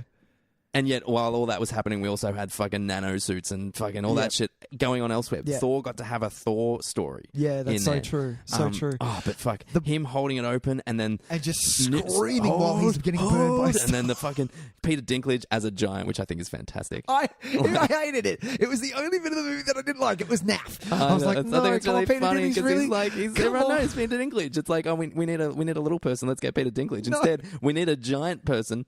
Let's get Peter Dinklage. I loved it. It was great. Oh my God. But yeah, so that sequence and then the blade being, and he's like, I need a handle. And baby Groot just seeing Thor and just being like, what? Thor? No, I like this guy. Yeah. I love that Thor, like Groot has just been like this shitbag of a teenager, just playing his fucking video game. And then he can literally take everyone apart. He clearly likes because he's clearly like loving it. Yeah. And then goes, oh man, I got to help this guy. Yeah. And then that moment where his hand starts to twitch and you're like, holy shit. And then the arrival with the fucking lightning comes in and it's Thor, Groot, and fucking Rocket sitting on his shoulder, I wanted to burst in that cinema. I wanted to fucking jump to my feet. It was huge. It was loved massive. it. Yeah. Oh my God. And just... Oh, and is it Hulk that it cuts to? He just goes, "Ha, you guys are fucked now." In the suit. Bruce Banner. Oh, it was golden. My good. fuck yeah moment was when Cap went up against one of the Black Order. I forget the names. But yeah, Cap went up against him and it was like, you have no chance. The first appearance of Cap chance. was honestly chills. That was chills down my neck. Yeah. It was so wonderful. Because it was Cap, he doesn't need a shield and he's going to show you what he can do. And just even though I saw it in the trailer, when Black Panther says get this man a shield, I was just like, oh my God. I was just all these moments, something would happen, and I like every now and then Emma, my partner Emma, would turn and look at me, and you could see I was just exhausted. I was like, oh my God, everything would happen. Can we pause? Just I'd pause start for a fucking second. tearing up, and then I'd want to fucking scream at the cinema, and I'd want to cheer, and I just. Like it was just so good, and I love those moments. One of my favorite moments with Thanos, just that little bit with Gamora and the history of Gamora, and showing that history of him as well. Like I know we've talked Thanos, but the still, moment it was beautiful. He distracts her so that she doesn't see the genocide. The genocide happened. Yeah, it's chilling. really strong. Yeah, but chilling, but kind of. It was messed up, chilling though. Like you end up kind of. You're not. You don't kind of. It's empathy's the wrong word. You understand those. You understand why someone would empathize with him. So I think it does just as much for Gamora. Gamora's character development than it does for Thanos, because all of a sudden you see this glimmer of, and it makes you think, well, does he care about her, or is he so good at manipulating people? Because I know that a whole part of what he did was like making people play off each other, like he made Gamora and Nebula basically fight each other for his love, and so I think it's just little moments like that just elevate this above so many other things, because they took the time for that kind of stuff. The only thing that I wanted, that I had little gripes, we should say if there are this isn't gripes. perfect. This isn't perfect. This isn't a perfect film. My first was for me, Peter Dinklage was a bit naff, but that I can look aside. Sure. The other one for me was now thinking ahead, which is what we talked about before. Maybe Doctor Strange has a little bit to do with this. The fact that people gave up, for me, now this may be, I may be wrong here. The people that gave up the Infinity Stones quite easily. The fact that Gamora gave up, fair enough, Nebula was getting tortured, but I wanted maybe a little bit more torture from that, for her to give up an Infinity Stone. Sure. She knows what's going to happen if he gets this. Do you know what I mean? So I wanted just a little bit more from that. Yeah. And the fact that, they're giving it up a bit more. Doctor Strange differently, do you know what I mean? Doctor Strange, obviously, his had a purpose. Yeah. But yeah, it was just a little bit too easy for me. Yeah, I think I wanted Scarlet Witch to literally lose it, not only... She did, but I wanted a lot more. Does that make sense? I get what you mean. I felt she lost it a lot more when Quicksilver died. I thought I wanted that. Because she was, not only was she giving up Vision, but she was the last. She was the last. I'll tell you what, I bought into that moment 100%. Oh, did you? Yeah, I thought it was really kind of, it was really moving. It was intense. Only because of the scream that Cap gave when he was holding but it was so the gauntlet and just screaming down. I was like, "Fuck, this is intense." God, it was just wonderfly directed. It really was so good. Like the weird kind of displacement of the sound, so that you could kind of hear, but you couldn't hear. And it was like, what am I hearing? Yeah. Like, so you could kind of hear this. It was like his scream came from kilometers away, but you could sense it. It was slow-mo, but not. It was. Oh man, it was just so well put together, that final sequence.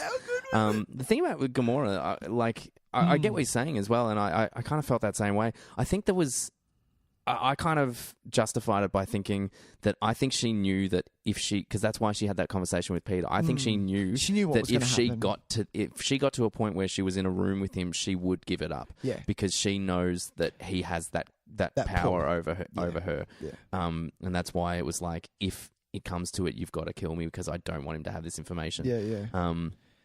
How about fucking Red Skull, my man? That was the only. That was what I was going to say. That was the only thing that knocked me for a loop. Yeah, and legitimately, that was the legitimate shock. Because I know that voice backwards. Well, it's not Hugo Weaving. Really? Apparently, yeah. But that's really funny too. How did they do that? Because I thought I recognised the voice too. I was like, oh, I think I know who that voice is. And then when it was Red Skull, I was like, oh, wow. Dude. Turns out it's not Hugo Weaving. Seriously? Yeah. Oh, what the so hell? I was with you on that. Yeah, yeah. I thought know that voice. I know who that is. I thought I knew that voice. Unless he did the voice and the person who did, maybe Hugo was like, no, I'll give you my voice, but I'm not going and getting in the makeup and doing that shit. So who knows? Fair deal. Who knows? But yeah, that was the one he voices fucking Transformers films from his fucking backyard studio probably. He goes, what do you need me to say? Something about what are we doing? Destructing some. All what right, are we doing? And get someone to bring him a coffee while he's out the back and makes $20,000 a word. But yeah, that's the one villain in the span of movie in Marvel villains. The one villain that I hate that they killed off was Red Skull. Yeah. Because for me, he is the Lex Luthor for Cap, and I wanted to bring him back. It's interesting how in a movie like this, I actually thought there would be more secret surprises like that. Yeah, like narrative-wise, there were plenty of surprises, but as far as appearances of forgotten characters or like surprise, something we haven't seen for a while, someone who does the whole knock on the door, look who it is, it's me. Yeah. Like we actually didn't get a lot of that at all. I was kind of thinking we might get a sneaky Coulson or in the post credits, we obviously did, but I was certain we'd get a Nick Fury. Yeah, yeah. And then obviously, not until the post credits did we get one. Yeah. And so it's interesting that the only one that there was Red Skull, which is a great choice, though. Great choice. Because could you imagine if it was fucking amazing? Because what other villain could it be? I was thinking in my head, like if you saw like a recurring villain, maybe like Mordo, maybe who? Baron Mordo. Oh, right. The Dark Elf? Is that no, from Doctor Strange. Chiweedle's character. Maybe. Ejiofor. Yeah. Like I thought, well, he might be he could maybe... His name's Chiwetel. Sorry, keep going. Chiwetel Ejiofor. It's not Chiweedle. No. I've looked it up. It's how he says it. Fucking I know. It's all right. But yes, that was really great. I thought that was a good choice. Because imagine if it was the Dark Elf or whatever. Yeah, that's what I feel. Malekith or whatever. You'd be like, who the fuck is who cares about this fucking unit? I thought he was really good. I just think the ending sucked. Yeah, he's fine. He was fine. He was a great villain. Fine. He was a great villain. He Hela wanted to rule. would have been good to see Hela, actually. No. It's too soon. No, but she was pretty good. No, she was horrible. Yeah. Actually, that film sucked. Sucked is a strong word. I know I didn't. I was the one that kind of came around. It was funny and was like, I didn't love it. It was funny. I would not go as far as say it sucked. I wouldn't say it sucked. I would just say that as far as the villain goes, she's down there with okay, yeah, fair enough. With Malekith. Yeah, fair enough. Yeah. What about what about? I'm trying to think of another dodgy villain. What about Mickey Rourke? Imagine if Mickey Rourke. There you go. Whiplash. Pulled off the thing. Have you got my bird? Where is my bird? I want the bird. This is not my bird. You want the soul stone? I'll get your bird. I'll get you 10 birds. I want Justin Hammer to come back. I actually love Justin Hammer. I do. I love him so much. I'm just imagining all these different characters under the black cloak. Yeah, coming out. Opening their face and like, I'll get you 10 birds. What do you want? You want a soul stone? Come up here. I got some. I get a bird. I get you 10 birds. Yeah. I love him. I love him so much. So Sam Rockwell, man, he's the best. It's the only reason I will watch Iron Man 2 again. There's some bits in Iron Man 2 I don't mind. Go on. What else you got? What else did you write down? Well, the other thing I wanted to ask, what was your? So we've got your favorite fuck yeah moment. Yep. What was your favorite quiet moment? Ooh. Oh, it's gonna be the Gamora. It's gonna be the Gamora death. Sure. Because that was showing that this is what solidified this movie as a one for the ages. Because you had a villain that not only had faults, but not faults is the wrong word. He had weaknesses. He's a flawed character. Yeah, he had weaknesses. He's a conflicted character. Exactly. He was a character. That's the best part. Well, he was. He was a very well-rounded, fully three-dimensional character. Exactly. You don't. It's very rare that you get that, especially in a superhero movie. Done well. Yeah, and the movie is really like I would even compare him, Tys, to Avengers 1 Loki. He had more depth than Loki did, because even Loki in Avengers 1 was I'm going to rule the world sort of thing. And I was like, well, no, I can't have that from you. It's funny, yeah. Do you know what I mean? I agree completely. I think it was a really strong moment, and I think it's highlighted something that is a running thematic through line in a lot of these films, and that is these characters' relationships as fathers and daughters, or fathers and sons. Yeah. Because you look at some of the really weightier kind of moments in these entire series, and a lot of them have to do with how we behave, or how do we be the fathers and daughters, or fathers and sons that we want to be. Yeah? Yeah. So Thanos is somehow still wants to be a good father. Yeah. And it's amazing, that moment where it's like you have to destroy something you love, and we in the audience know exactly what's going to happen. And the way she was like, "This is amazing. You don't love anything. You're soulless." And that moment, and we believe it. We believe it. And so many of these movies are about that. You've got the Tony Stark, Peter Parker relationship, and you've got his very complicated relationship with his own father. You've got the Thor stuff and living up to the expectations of his own father. You've got Loki as well, who has been betrayed by the knowledge of his father. So much of these movies deal with family dynamic. And I think absolutely that is one of the really stronger elements of that. Like we just went through it all with Peter Quill as well in Guardians 2. Guardians 2. So I reckon, I think that's which I just rewatched 2 days ago, and fuck me, it was better on a rewatch. I still maintain that there's a big lull in the middle, but I think the beginning and end are as strong as anything that's floating around in the universe. Can I say, on what you just said, on the back of what you just said, I think that has a lot to do with the reason that maybe, and this is coming at a way that I haven't digested Infinity War completely. So this is obviously going to change. I know that. Coming out of the cinema and just kind of taking it in, Civil War probably had more gut reaction for me than this movie did. Oh, that's interesting. Yeah, and that's because of the not wanting to see the team break up, and the reaction that we've seen, like you've said, all of these characters go together and be through what they've gone through. Yeah. And this is why Zemo is up there for me, because he knew what button to push, and that's why the villain is bad.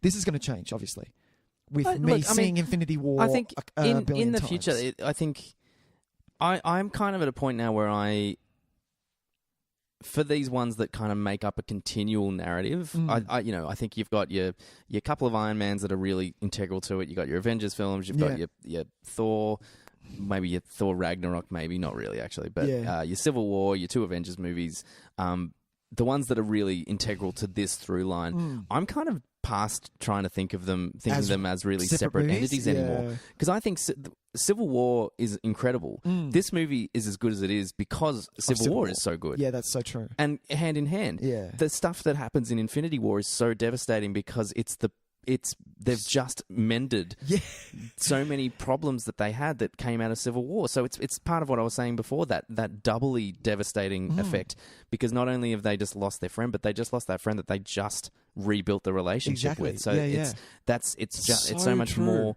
devastating that way. Stake on the line. So I get what you're saying, and I can completely understand that you'd feel that way, because I felt the same way after Civil War. It was awful to see these people that you cared about so much being unable to mend that relationship. And to see it happen here for a fleeting second and then get ripped away. Even though Cap and Iron Man actually didn't spend any time together. Isn't that interesting? I only just realised that. No, I knew it at the end, and I knew that's another reason why I know this is.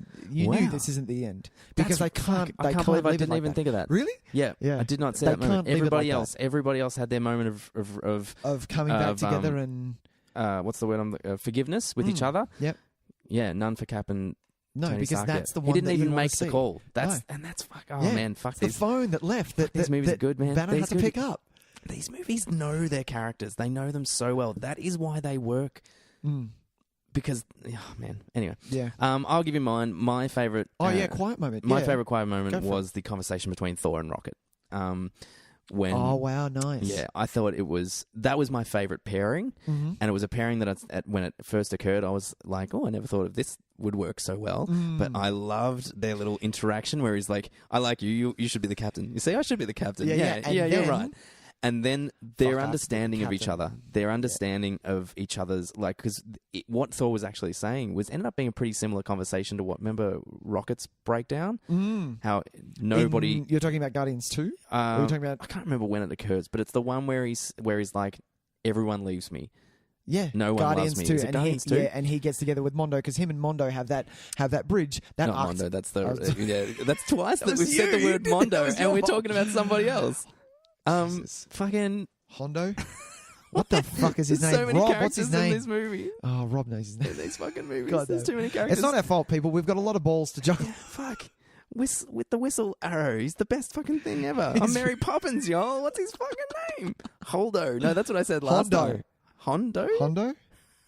We suck. I can't wait. People are yelling at us. Screaming at the fucking thing through. Yondu. Yondu. It's not even Yondo. It's Yondu. Yondu. Thank you. Okay, we're back. Edit that out. No, that's funny. That's funny because we've been fucking up character names all day. That's a good one. But in Guardians 2 with Yondu. And so it was really like lovely to see him see that in somebody else, and especially in this character, because I love how everyone is just besotted with Thor when he arrives. like Gamora's like rubbing his pecs. Yeah, it's like, what did he say? It's like a pirate and an angel. Pirate and angel had the baby, and then this guy came out. Stop looking at the pirate angel. Yeah. Okay, well, me and the pirate angel are going to go. Exactly. So I love that, so for Rocket to see that vulnerability from a character that everyone thought was so perfect, to see the same vulnerability that he has. And actually to see Thor like that, we've never seen Thor like that. He actually allowed himself that moment where he just kind of went, I actually have lost everything. Everything. I'm done. And I loved his resilience in it, where it was still like, well, he's never fought me twice. Yeah. And do you know what? He won the second fight too. He did. He just didn't do it fast enough. But he did it. You know what I mean? He went to hell and back, and he did it. And I fucking love him. I love Thor, man. I'm obsessed. And like him sitting there and just allowing that moment and just letting him have that moment of tear, I was just like, oh, fuck, you are such a good character. And Rocket in that moment, Rocket saying, "Well, I have to be the captain. I've got to be the captain now." Like, are you sure that this is what you wanted that do responsibility? Yeah. You wanted that responsibility. And I'm so glad it was Rocket that saw that, though. I think Rocket is the perfect pair for that conversation. Yeah. I love how everyone doesn't know what a fucking raccoon is. Oh, I love it. That running the gag, rabbit. Me and the rabbit are going to go. I'm like, okay, I'm a rabbit now. Oh, God. It's so funny. We haven't talked about just how funny this movie is. This thing was hilarious. So funny. Do you know what was my favourite? When we were going through all the places and then it just went, space. And then the music kicked in, and that's like fucking Guardians, baby. We're in Guardians mode. We're in Guardians mode. We're cruising out to some fucking tunes. Oh, fuck, it was good. The music choices for this fucking movie as well. Like, Jesus. So much funny. Like, it's almost impossible to pick my favourite funny moments. No, I don't have one. Why is Gamora is possibly one of them. He is too funny for his own good. Seriously. Yeah. Drax has some legitimately great lines.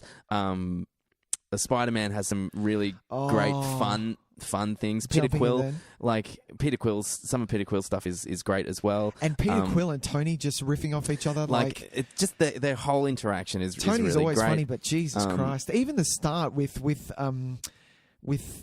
Doctor Strange and what's Doctor Strange's partner? I can't remember everyone. People, Jesus, Wong, thank you. Is it Wong? Yeah, it's Wong. Okay. I can't remember everyone. Their little conversation about money is a construct that we do not. It's like, well, seriously? Who's going to buy you a fucking sandwich then? Yeah. I'll let them mind you up a fucking pita bread fucking sandwich. I've got some rupees. Yeah, it's like that's about $1.50. I love how fast that they just jump into action. Like he's in costume just like that. Yeah. With the cape coming on. How good's the cape as well? Cape has some really great moments. I love the cape. I'm all for the cape. Cape is one of the magic things. We're just going to go around and round and round. We need to stop. We do need to stop. I think we've had a pretty... We've kind of picked our favourite moments. We've done well. We've picked our cheerful moments. We've talked about the devastation of it all. Yeah. Overall, I honestly think it is an incredible cinematic achievement. Are you going 10 out of 10 for this? I think it's... I don't Are you think... 10 out of 10 in this thing? I can't rate it. You can't. I think it's unrateable at the moment. Honestly, because... I can only rate things on a second watch anyway. It's, on a gut enjoyment level, like It's moment to moment in a cinema, it's a high 9. It's a high. It's the 9. most I've enjoyed a film in the cinema in my lifetime. Okay. Like for 2 hours and 40 minutes, I was a complete just at the mercy of cinema. Yeah. For 2 hours, I've never been before. Way too intense. It was way too intense. When I get some distance, when I watch it again, then we can start talking on a critical level. Yeah. It is impossible to rate at the moment. I saw a gold class, and I had churros sitting there, and my ice cream melted. It was gone. My wife went, "Your churros are melted." I'm like, "Shut up! No one has time for churros. The world is ending. Seriously, shut up. He's one stone left. Churros are not important. Seriously." And then I drank my ice cream at the end. Yeah. Can I ask a question? Sure. Because I know, had this been 10 years ago, you would have seen this movie straight after you watched it. Is there any movie that you've seen back to back that you went, I'm going to do that again? Never. You've never done that? I've never even had the inclination. Really? I like having distance from a movie. Really? I like seeing it and going, cool, I might watch that again in about 6 months and see how that feels. Yeah. The only time You've never seen a movie twice at the cinema? Once. Really? What was the movie twice? Force Awakens. Wow. Nice. Nice choice. I like it. Yeah, I've seen so many movies. I've never been a double cinema guy. Really? Yeah, it's funny. I feel really... I get in there and I'm kind of like, oh, yeah. Cool. I could be watching this. I think it's because of... I don't need know. some time. I need time you need away time from to digest. it. That's fine. Yeah. I really Are you going to see this again? I honestly wanted to see it immediately after. I've never had that reaction. Really? If I had to be somewhere that night, if I didn't, I would have walked out, gone to the box office and gone one for the next I'll one. have the next one, thanks. And gone straight back. Really? Yeah. Comfortably. Yeah. I actually had that urge. And I was looking at my phone thinking, how can I cancel my night plans? Wow. Dude. Yeah. That's huge. It just... I'm seeing it not next week, the week after, IMAX. And so... Go on. I'm going to make this statement. Go on. Ooh. No, this is not a grand statement of any. But I just want to clarify.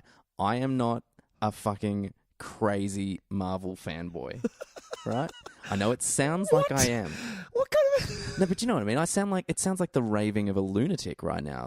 Like I've never seen a good movie in my life, and I'm just being bamboozled by flashes of color. That's not true. Tyson has... I've seen a lot of movies. A lot of films under his belt. This is it just got me. It just got 100% got me. It's everything I wanted it to be and more. Absolutely. And they legitimately put a spell on me. It had one thing for me that it didn't have, and that was a shield throw. I would have liked at least one shield bounce. But I think I'm going to get that in the next film. I'm pretty sure. Would you get a pretty fucking badass spear catch and return? Which was, look, to be honest, was fuck off. But yeah, I was happy with the gauntlet yell. I was happy with that. That was my cap moment. That was my cap moment. I'm seeing this IMAX next week. Good call. Yeah, and which I realised, and if for people who are living in Melbourne and for the rest of the world, just to catch you up, I didn't realise this, but my friend Vader told me that Melbourne has the biggest IMAX screen in the world. Did you know that? The one at Exhibition Centre? I did not know that because Sydney was the biggest. Not Dome. I'm not talking about Dome. I'm talking about screen. Wow. Sydney was the biggest, and it got demolished 2016, I believe. And now Melbourne reigns supreme. Yeah, we do. And suck it, rest of the world. In a lot of things, Melbourne's pretty great. 2D next week. Bring it on. Oh yeah, I didn't see it. Did you see it 3D for the premiere? No. Fuck that 3D nonsense. I'm not a dickhead. No, maybe I will see it in 3D just to see what it's like. Give it a shot. Yeah. Well, I've seen it 2D. You've seen it. Could 2D. be a different experience. It could be. It could be. Well, I think let's wrap it up there. Let's wrap it up. Ladies and gentlemen, thank you for sitting with us. Yeah, well, that's the end of this conversation. Yeah. Do we want to do a what have you watched this week? Have you watched anything this week you want to talk about? Guardians, so I'm not going to keep going about that. All right. Well, so let's skip what did you watch this week. Let's skip that, and we'll go to... Well, the reason why we'll skip it, we might as well, let's do our... No, we'll save it. There's a reason why we're skipping it, and it'll make sense at the end of the show. Let's do our Crossing the Streams. So we're about to give you a streaming recommendation, something for Australian streaming services, because they usually suck dick. So we're going to help you. We're going to help you find some good quality streaming options if you're an Australian listener. What do you got, Nick? I've got nothing because you've picked yours and I haven't. Well, yet. I'll do mine while I've got it. You, dude. The reason why I'm picking this is actually one of my favorite podcasts. Did an episode on it just this week. Oh, nice. And I had to listen to it today, and it was really funny and really engaging. So it's well worth listening. And that film, if you want to watch it before you listen to the podcast, was Josie and the Pussycats, the 2001. What is that on? That's on Stan. Oh, nice. So you can watch this on Stan. This is a movie that kind of got panned when it came out. No one saw it. No one really liked it, and it's a secret kind of fucking classic. Yeah. It's got a really strong cult following. It is an excellently crafted satire. And I don't think it ever really got the love that it deserved. And I remember being one of the people back in 2001 trying to tell people, no, it's not just a dumb comedy. It's really clever. It's really smart. It's an excellent deconstruction of popular culture and the music industry. And what was happening, at that time in the music industry. God. And it really had its finger on the button. It did. Unfortunately, it's not really as relevant anymore. But still awesome. But still really awesome. And the music's great, and it's a really fun time, and it's legitimately laugh-out-loud funny. Hell yeah. Parker Posey gives one of her all-time great Parker Posey performances. She's just posing all over the joint. And so, watch it on Stan, and then straight after, check out F This Movie. It's one of my favourite podcasts, and they've done an episode this week, and it's well worth listening to those guys have a bit of a chat about it. Nice. That's on Stan. Stanley. Yeah. What do you got, Nicholas? I've got it's a bit of a black comedy. You would say black comedy? Sure. It's called Seven Psychopaths. Oh, yeah. Yeah, which is... What's that on? 2012. It came out, and it's on Foxtel now or SBS On demand. Get out of town. I'm going to watch that really soon because that's one that is a bit of a hole in my viewing. Yeah, definitely. Seeing as I love McDonough. Yeah. And this is why. This was the first. I believe this is the first. Yeah, this was the first that we watched, and my wife was the one that jumped on board first. I think you saw it before in Bruges. Yeah, we saw it before in Bruges, and we went right. back. Yeah, this is just, if you're a Sam Rockwell fan in any means, this is. And who isn't? If you're not, what kind of person are you? Yeah, Seriously, what kind of person doesn't like Sam Rockwell? Seriously, what are you doing? But just a stellar cast with Christopher Walken and Tom Waits just coming out of Tom nowhere. Waits? Yeah, I love Tom Waits acting, man. He's fucking gold. Yeah, seriously, he's so good in Dracula. He's so good in Mystery Men. Oh yeah, Mystery Men. No, you're right. But it's just look. I'm not going to tell you about the look. It's not a rock solid storyline but it's just, it goes off. It's almost, I'm not going to say meta, but it's a little. Does that make sense? Yeah, sure. Yeah, something can be a little bit meta. A little meta. Yeah. I mean, that makes me even more interested. Yeah, exactly. I like meta things. I can't help it. I'm a sucker for things that are meta. But yeah. I may be getting it, but no, it's totally awesome. But yeah, and the ending is something that you're never going to pick how it goes because it's just off the fucking rails. I love it. Yeah, a little peyote in there, and it really goes off. Yeah, and I'm like, Jesus Christ, now we're cooking. Now we got a party. Christopher Walken, and hands down, if anything, you're going to watch this movie, it's the backstory of Christopher Walken's character. Tyson, I know for a fact that this is going to stick with you for a long time. Nice. One of my almost, if you were to pick out just a little cinema backstory that's going to last a lifetime. Sure. You mean like someone's throwing a watch up their ass? Yeah. It's sort of like that. So the two are both going to come from Christopher Walken stories. Yeah. But this is not as comedic. Sure. Yeah. It's just almost, it's full on. Nice. Seven Psychopaths. All right. And that's on SBS On Demand or on Foxtel now, but fuck Foxtel. Yeah. So watch it on SBS On Demand. Because it's free, people. Free. That's why. All right. Well, that's going to wrap us up. Avengers Infinity War. Thank you for joining us. Thank you for joining us. I hope you've enjoyed the discussion. Get out, see it. Get out and see it. Please do. Please do. If you want to join myself and Tyson for our journey along this podcast, you're welcome to join us on social media. It's Facebook, it's Twitter, it's Instagram. If you want to write to us, which we'd love, by the way, if you've heard something that you maybe disagree with, look, we're fresh out. Okay, don't get us wrong. There probably were some plot holes that you're going to find about 6 months later. If you're listening to it, we will probably change our minds. Yeah. I'm really looking forward to seeing what happens with that Mondo character. Yeah. He's something else. So, write us an email, nicktysonvideotape@gmail.com. Yeah. But yeah, if you want to troll us, because, troll away on YouTube, stick to YouTube. Yeah. Look at us up on YouTube. And look, we'd love to hear. We might even set up like a spoilery discussion on the Facebook page, list our favourite moments or something like that, because I feel like it's a movie that warrants discussion. There's so much conversation to be had. We'll do it later, I think. Maybe we'll give people a bit of a chance to see it. Because I don't want to be those people on Facebook. And I definitely don't want to disappoint, ruin it for anybody else. Because this is a movie that the experience is so much of the movie is experiencing it unfold. Next week, Nicholas. Next week, we're going to jump. So we're going to do what we were going to do this week until it turns out that fate aligned and we could actually do an Infinity War episode. Exactly. So we're going to do our top 10 of 2007. Thank you for So we have a running series. we got the year back there. So this is part of our We Rank Stuff series where we just... I'm looking forward to this. Where we just pick a thing and rank it. Yeah. And so we've done a couple of previous years. Could be an actor, could be something like that. So this year we're going to do our favourite... This week, next week, we're going to do our favourite our favourite 10 films of 2007. That was so much all over the shop. It was awesome. So all over the shop. Okay. So 2007, big year. Big year. Lots of big things to year. talk We're about. We're gonna rank our favourite films of that year. Yeah, there's a few big ones in there. So that's going to be really fun. And we play a couple of fun games and stuff as we go. So I think it's going to be a barrel of laughs. So don't forget to tune in. Tune in, people. We will see you then. Thanks, Nick. That was a good conversation. Jeez, that was meaty. We'll see you next time. I need a break. I need some water or something. Yeah, let's get out of here. All right, man. All right, have fun, peeps. Bye. Bye, Tys. Bye.